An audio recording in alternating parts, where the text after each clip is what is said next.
Good evening, everyone. It's great to see you all here tonight. I think by now most of you know something about ONE Condoms, right?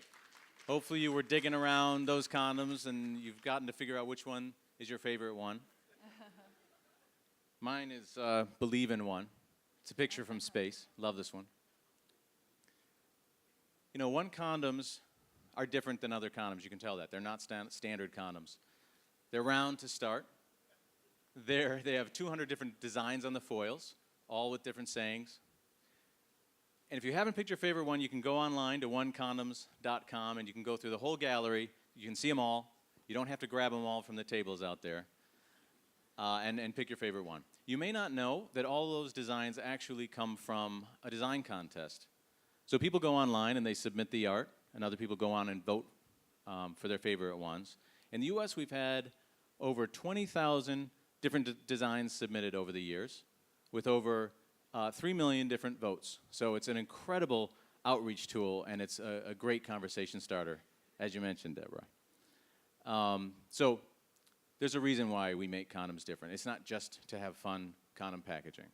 We do it because ONE Condom actually has a very serious social mission. That mission is to make condoms as socially acceptable as toothpaste. We want you to feel comfortable having condoms out on your counter at home, just like you would your toothpaste. It's also to make it as second nature as putting on a seatbelt.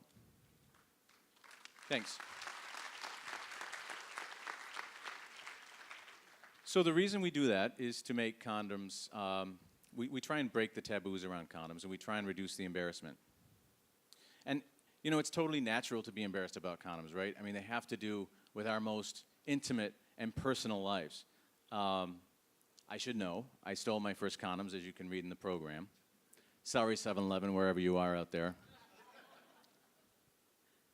But that embarrassment is actually really, really dangerous. It keeps people from going into the stores, and these are folks that really need to use condoms. And it leads to disease, it leads to unwanted pregnancies, and these have really staggering effects on people's lives. These are not small issues. So, in the end, with ONE Condoms, what we try and do is we solve this by trying to tie popular culture and art to the condom to make them relevant to people. We try to talk to them exactly where they live. We try to make them comfortable with condoms. That's why you see all that art there.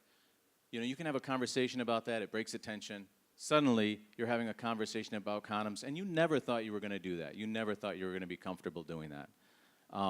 We also try and engage people in as many ways as we can with different programs. So that makes people, again, it allows people to have conversations about condoms.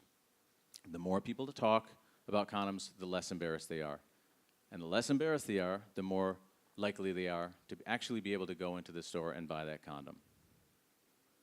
So the last thing we do is we try and innovate constantly, because in the end, popular culture changes so quickly that we have to evolve with it.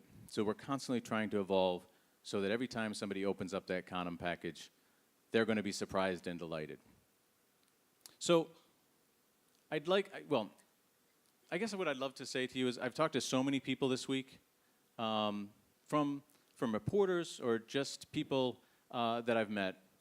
And what's very clear is that we really have an opportunity to make some serious change here in Malaysia. I can tell that there are some issues with taboos and embarrassment here, right? So I'd really like to invite you all tonight to be a part of our movement to reduce taboos and embarrassment around condoms. Together, we can really, really make a difference. And I invite you to do that. Together, we are one. Thank you, guys.